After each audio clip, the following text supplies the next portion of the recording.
Motor cycle పోవటం, పిల్లల నీళ్ళల్లో కొట్టుకొని పోయేటటువంటి సందర్భం చాలా వచ్చింది. తెలంగాణ రాష్ట్రం ఏర్పడ్డ వెంటనే బంగారు తెలంగాణ బంగారు తెలంగాణ అని మాట్లాడినటువంటి బీఆర్ఎస్ మాజీ ముఖ్యమంత్రి కేసీఆర్ గారు హైదరాబాద్ పట్టణానికి ఎందుకు ఈ దుర్గతి పట్టిందనేది ఏమీ పట్టించుకోకుండా పోవటం వల్ల మామూలు వర్షాలకు కూడా హైదరాబాద్ పట్టణం, హైదరాబాద్ డ్రైనేజీ, హైదరాబాద్లో ఉన్న లేకులు ఏవి సరిపోక నీళ్ళంది రోడ్ల మీదకి వచ్చి ప్రజా జీవితం స్తంభించే పరిస్థితి ఏర్పడిన సందర్భంగా ఎలక్షన్లో మేనిఫెస్టోలో చెప్పకుండానే ప్రజా అవసరాలని ప్రభుత్వ యంత్రాంగం ద్వారా తెలుసుకొని వీటిని వెంటనే సరిచేయాలనే ఉద్దేశంతో హైడ్రా అనేటటువంటి ఒక సంస్థను ఏర్పాటు చేసి దానికి రంగనాథ్ లాంటి ఒక మంచి గట్టి ఆఫీసర్ని దానికి వేయటమే కాకుండా రంగనాథ్ గారు తీసుకునేటటువంటి ప్రజా అనుకూలమైన చర్యలన్నిటికీ పూర్తి స్థాయిలో సపోర్ట్ చేస్తూ ఇవాళ హైదరాబాదులో అక్రమ కట్టడాలన్నింటినీ, ముఖ్యంగా ఈ లేకుల ఆక్రమణలో ఉన్న వాటినన్నింటినీ కూడా పడగొడుతున్నటువంటి సంగతి మనం రోజు టీవీల్లో పేపర్లో చూస్తున్నాం. ఈ మధ్య నేను హైదరాబాదులో లేను కాబట్టి ఢిల్లీలో టీవీలో చూశాను. నిన్న వచ్చిన వెంటనే దీని మీద మాట్లాడాను. ఈ రకమైన చర్యలు తీసుకోవటం వల్ల ఈనాటి పరిస్థితులే కాకుండా భవిష్యత్ తరాలకి హైదరాబాదులో బంగారు బాటలు వేయటానికి రేవంత్ రెడ్డి గారు అత్యంత సాహసోపేతమైన నిర్ణయం తీసుకున్నాడు. ఈ సాహసోపేతమైన నిర్ణయం ద్వారా భవిష్యత్తులో ఎంత పెద్ద వర్షాలు వచ్చినా, వరదలు వచ్చినా హైదరాబాద్ పట్టణానికి ఇబ్బంది లేకుండా, హైదరాబాద్లో ఉండే ప్రజలకు ఇబ్బంది లేకుండా ప్రపంచ స్థాయి పట్టణాన్ని మనం హైదరాబాదుని ముందు వరుసలో నిలబెట్టడానికి రేవంత్ రెడ్డి గారు ఈ కార్యక్రమాన్ని తీసుకొని చేస్తున్నాడు. ఈ చర్యల ద్వారా తాత్కాలికంగా అక్కడ ఉన్న కొంతమందికి ఇబ్బంది కలగొచ్చు, కానీ శాశ్వతంగా హైదరాబాదులో ఉండే ప్రజలకి చాలా ఉపయోగకరంగా ఉంటుందని అందరు ప్రజలు మాట్లాడుకుంటున్నారు. లేక్ పరిరక్షణ కమిటీలను ఉన్నాయి, వాళ్ళందరూ కూడా సంతోషంగా ఉన్నారు. విద్యావంతులు, ప్రజా సంఘాలు, కుల సంఘాలు, రాజకీయ పార్టీలు మొత్తం కూడా ఏకగ్రీవంగా ఇది మంచి పని, ఇది రేవంత్ రెడ్డి గారు లాంటి ముఖ్యమంత్రి ధైర్యంగా తీసుకున్నటువంటి చర్య, దీనికి మేమంతా సపోర్ట్ చేస్తామని చెప్తున్నారు. మహిళలు, యువకులు, మామూలు ప్రజలు అందరూ కూడా ఈ కార్యక్రమానికి పూర్తి సపోర్ట్ ఏర్పాటు చేస్తున్నారు. మేము ఇక్కడ ఈ లేకుల మీద ఉన్న వాటిని అన్నింటినీ తీసేయటమే కాకుండా ప్రతి లేకు ఎక్కడైతే మనం క్లియర్ చేస్తున్నామో, సపోజ్ నిన్న మొన్న కన్వెన్షన్ హాల్ అనేది అక్కడ ఉన్నటువంటి లేకులు ఎఫ్టీఎల్లో కట్టారన్నారు, దాన్ని అంతా తీసేశారు. మరి తీసేసి వదిలిపెట్టడం కాకుండా ఇటువంటి లేకులన్నిటికీ లేక్ ప్రొటెక్షన్ కమిటీలని ప్రభుత్వం అధికారికంగా నియమించాలని నేను ముఖ్యమంత్రి గారికి విజ్ఞప్తి చేస్తున్నాను. ప్రతి ఆక్రమణకి లోనైనటువంటి లేకుని క్లియర్ చేసి క్లియర్ చేసిన తర్వాత దాన్ని రక్షించాల్సిన బాధ్యత ఆ లేకు పరిసర ప్రాంతాల్లో ఉన్న ప్రజలతో ఏర్పాటు చేయాలి. ఆ లేకు పరిరక్షణ ఎక్కడి నుంచో వచ్చిన వాళ్ళు కాకుండా మీకింత ముందు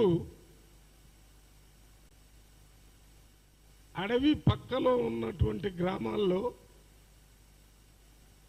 ఫారెస్ట్ ప్రొటెక్షన్ కమిటీలు అని వేసేవాళ్ళు. ఉదాహరణకి కొల్లాపూర్ దగ్గర అడవి ఉంది. ఆ అడవి పక్కలో ఉన్న గ్రామాలకి ఆ బాధ్యత ఒప్పజెప్పేవాళ్ళు. ఆ అడవిని పరిరక్షించాల్సిన బాధ్యత దాని పక్కన ఉన్నటువంటి గ్రామంలో ఉన్న ప్రజలకి ఒక కమిటీని వేసి పరిరక్షించాలని చెప్పినట్టుగా ఇప్పుడు ఏ లేకునైతే మనం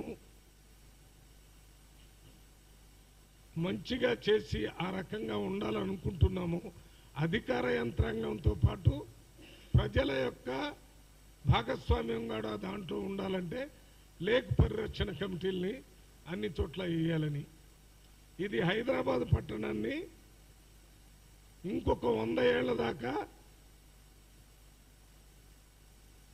ప్రజా జీవితానికి ఇబ్బంది లేకుండా చేయడానికి ఉపయోగపడే కార్యక్రమం ఇది.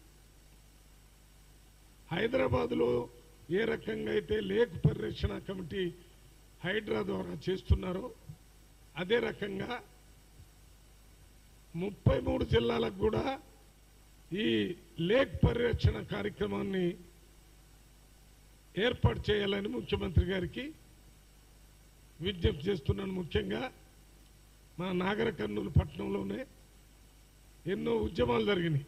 అక్కడ ఉన్నటువంటి ఊళ్ళన్నింటినీ ఎఫ్టీఎల్లోనే పర్మనెంట్ బిల్డింగ్స్ కట్టి ఆనాడు అధికారంలో ఉన్న ఎమ్మెల్యేలు అధికారులు దుర్వినియోగం చేశారు. కాబట్టి వాటన్నిటిని గుర్తించి వాటిని కూడా తొలగించే కార్యక్రమం చేయాలని, ఒక నాగర్ కర్నూలులోనే కాదు, ఉదాహరణకి నాగర్ కర్నూలు పార్లమెంట్లో 4 జిల్లాలు ఉన్నాయి. 1 నాగర్ కర్నూలు జిల్లా, 2 వనపర్తి జిల్లా, 3 గద్వాల జిల్లా, 4 రంగారెడ్డి జిల్లా. ఈ 4 జిల్లాలని ఉన్నటువంటి ఈ చెరువులన్నింటినీ ప్రొటెక్ట్ చేసి వాటన్నిటికీ కమిటీలు వేసి వాటిని శాశ్వతంగా పరిరక్షించే కార్యక్రమాన్ని చేయాలని కూడా ముఖ్యమంత్రి రేవంత్ రెడ్డి గారికి విజ్ఞప్తి చేస్తున్నాం. రెండోది, మూడోది, ఈ లేక్ ప్రొటెక్షన్ కమిటీలో ఉన్న హైడ్రాకు సంబంధించిన రంగనాథ్ గారు మాట్లాడుతూ కొన్ని మంచి మాటలు చెప్పాడు. పేదవాళ్ళని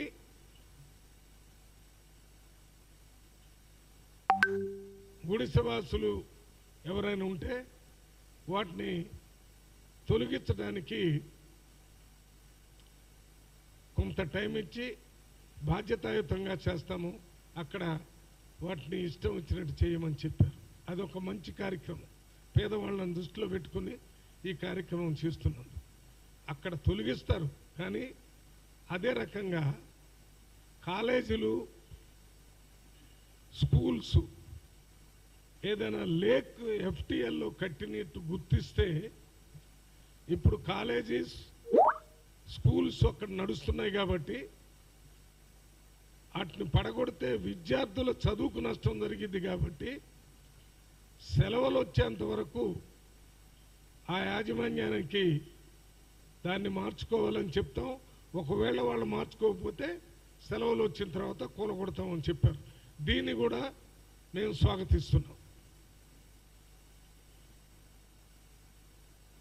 మానవత్వం లేకుండా ఒక నియంత్ర పరిపాలనలా కాకుండా మానవత్వంతో కూడినటువంటి కార్యక్రమాలు చేయటానికి రేవంత్ రెడ్డి గారి ప్రభుత్వం సిద్ధంగా ఉంది అని చెప్పడానికి నిన్న మొన్న మన రంగనాథ్ గారు చెప్పింది ఉదాహరణ. ఎక్కడైనా తాత్కాలికంగా ఇబ్బందులు జరిగినా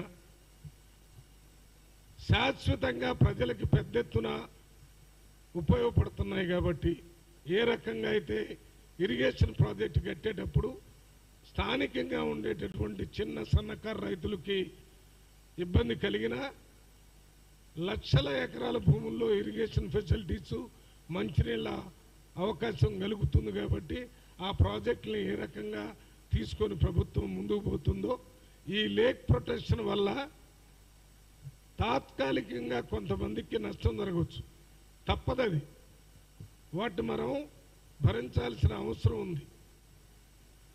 అందువలనే రాష్ట్రంలో ప్రజలందరూ దాన్ని హర్షిస్తున్నారు. ఇంకా రెండోది, మూసీ ప్రక్షాళన కార్యక్రమం. ఈ మూసీ నది అనేది హైదరాబాదు పట్టణంలో అంటువ్యాధులకి అదొక నిలయం. అక్కడి నుంచే అంటువ్యాధులన్నీ హైదరాబాదు, సికింద్రాబాదు, సైబరాబాదు, ఇంకా అన్ని ప్రాంతాల్లో కూడా ఈ మూసీ నది నుంచే దోమలు, మూసీ నది నుంచే అంటువ్యాధులు, మూసీ నది నుంచే అన్ని రకాల అంటువ్యాధులు వ్యాపిస్తున్నాయి. కాబట్టి దాని పర్మనెంట్ సొల్యూషన్ తీసుకోవటానికి దాదాపు 12,000 కట్టడాలను గుర్తించారు. వాటిని రిప్లేస్ చేయాలని కూడా పేపర్లో ఇచ్చారు. ఇది కూడా మానవతా దృక్పథంతో